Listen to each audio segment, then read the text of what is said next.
Welcome back. We are on your side with tonight's cover story, talking about the men and women who have served our country and the United States military. According to the U.S. Census Bureau, there were roughly 18 million Americans who had served in the military in 2018. We honor them on certain days of the year. For instance, Veterans Day is coming up November 11th, just around the corner. But how many veterans do you actually know on a personal level? Interesting question, right? Do you know their stories? Tonight we're highlighting a local organization that is working to honor veterans from the Charlotte area and across the country. The U.S. Veterans Hall of Fame is a nonprofit based right here in Concord. This coming weekend, the organization is hosting its annual induction ceremony. These are photos from last year's event. Several veterans honored in a public forum for their service and sacrifice for America. Now, ahead of Saturday night's event, I spoke to one of the organization's founders, U.S. Army veteran Curtis Drafton, about why he started the organization and why he likes to honor those who have served. Why is this something that you wanted to help found and be a part of? I was a homeless veteran. I know what it's like to step out one day, go somewhere where they say I'm going to get benefits and resources, meaning the VA and some organizations, and then it not happen. I was homeless for 8.5 months in the streets of Dallas, Texas, and I couldn't find aid. And I promised God and myself and a couple of my brothers, if I make it through this, I will make sure that doesn't happen for any other veteran. You've got the yearly ceremony coming up in a matter of days. Explain what that is. Right, so this is our black tie affair, and we're going to have 7 honorary guests be inducted into the archives of the Hall of Fame.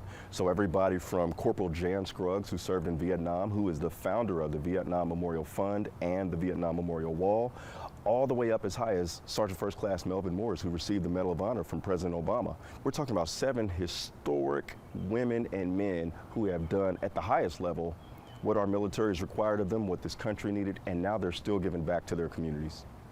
Why is it important that we do this?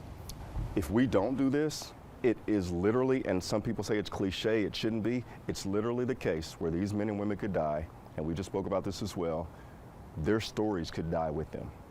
And so the next generations won't really know or appreciate why they have the luxuries, the freedoms, the rights that they have.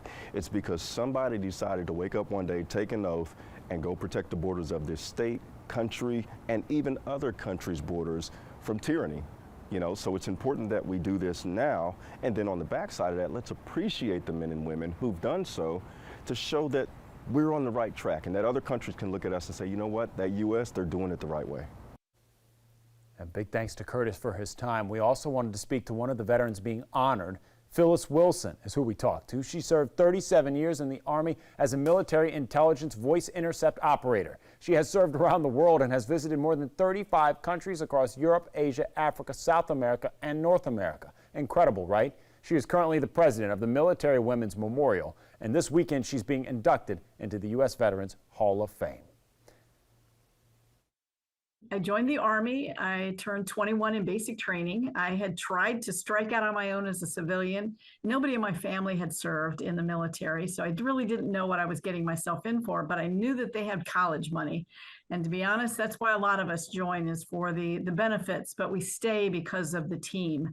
You find a purpose much bigger than yourself, and you just stick with it. So I stayed in for 37 years. I became a military intelligence linguist, voice intercept operator, and ultimately an intelligence analyst, working with special operations as we were trying to find Al-Qaeda and the Taliban and all of those kinds of cast of characters. And it was just, if you like adrenaline, let me tell you, the military is the place for you.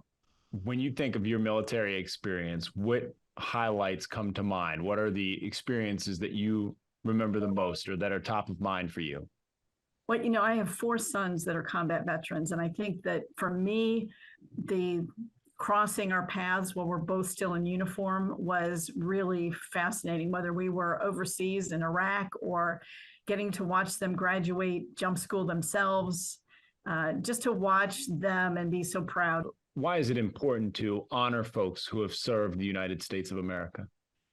You know, none of us are asking for this. That's the key thing. I want to make sure everybody knows. We're not saying, oh, what about me? No, but it's very, very kind and generous. It's touching me, obviously, that when I saw Rocky Blyer or Gretchen Evans last year being recognized for their incredible work, it's like you think it's about doggone time. And to see these people recognized, I think it's really important that America knows there are still heroes and sheroes out there. Big thanks to Phyllis for taking the time to speak with us. The induction ceremony is Saturday. Again, it's happening up in Concord. To donate and learn more about attending the event, visit usvetshallofFame.org.